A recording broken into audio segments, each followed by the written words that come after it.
Kota Manado merupakan ibu kota Provinsi Sulawesi Utara yang terletak di ujung utara Pulau Sulawesi.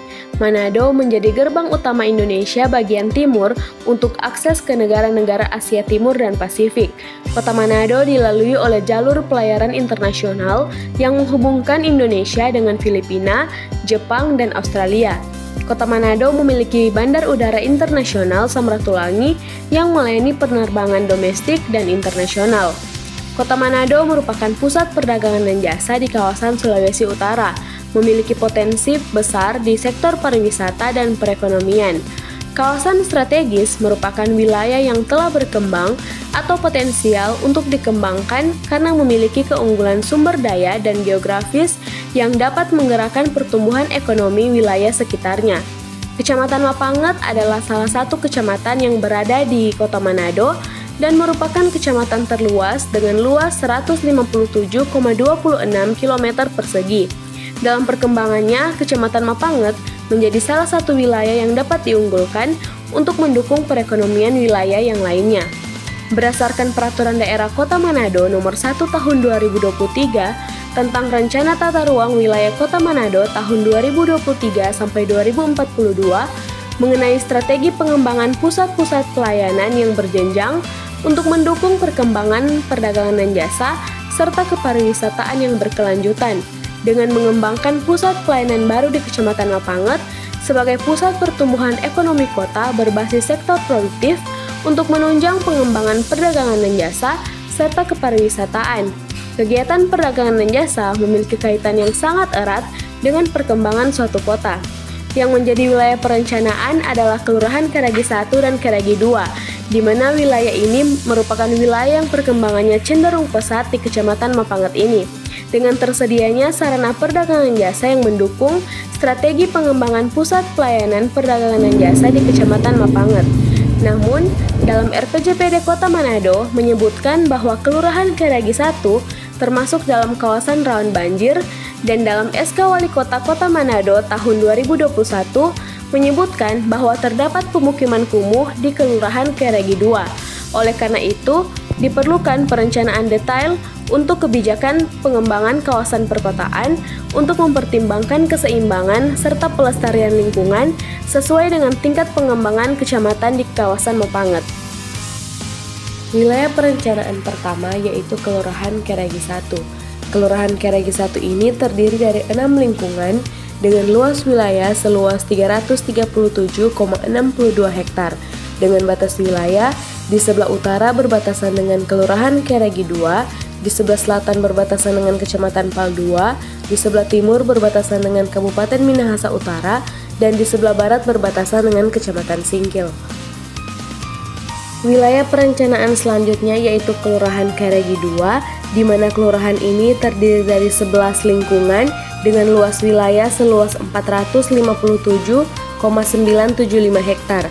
Dengan batas wilayah, di sebelah utara berbatasan dengan Kelurahan Buha, di sebelah selatan berbatasan dengan Kelurahan Keragi 1, di sebelah timur berbatasan dengan Kelurahan Paniki Bawah, dan di sebelah barat berbatasan dengan Kecamatan Tuminting. Kelurahan Keragi 1 memiliki topografi dataran sedang dengan ketinggian rata-rata 31 meter di atas permukaan laut dengan kemiringan lereng rata-rata kemiringan 0-8% dengan keadaan morfologi datar dan geomorfologi batuan. Kelurahan Keragi 1 dialiri oleh Das Tondano dan Das Paniki dengan hidrogeologi potensi air tanah besar dengan jenis tanah terbesar yaitu di Strandep dengan curah hujan rata-rata 0-100 mm per tahun. Untuk kawasan rawan bencana, Kelurahan Keragi 1 termasuk dalam kawasan rawan banjir dengan kerawanan kelas tinggi dengan luas kurang lebih 96,15 hektar. Kelurahan Keragi 2 memiliki topografi ketinggian 60-96 meter di atas permukaan laut dengan kemiringan lereng rata-rata kemiringan 0-8% dengan keadaan morfologi datar dan geomorfologi 100% batuan gunung api.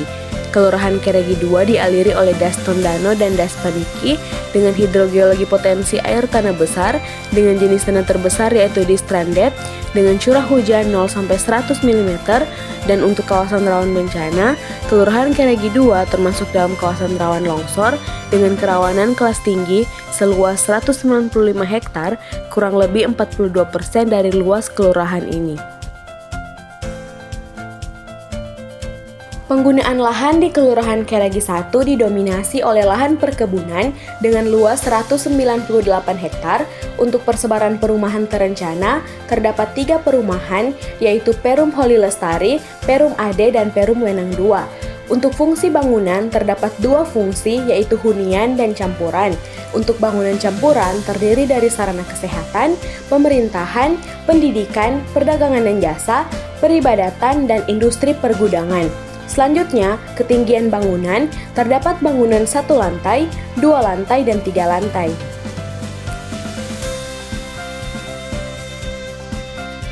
Penggunaan lahan di Kelurahan Keregi 2 didominasi oleh lahan permukiman dengan luas 182 hektar, sedangkan untuk persebaran perumahan terencana terdapat 12 perumahan terencana.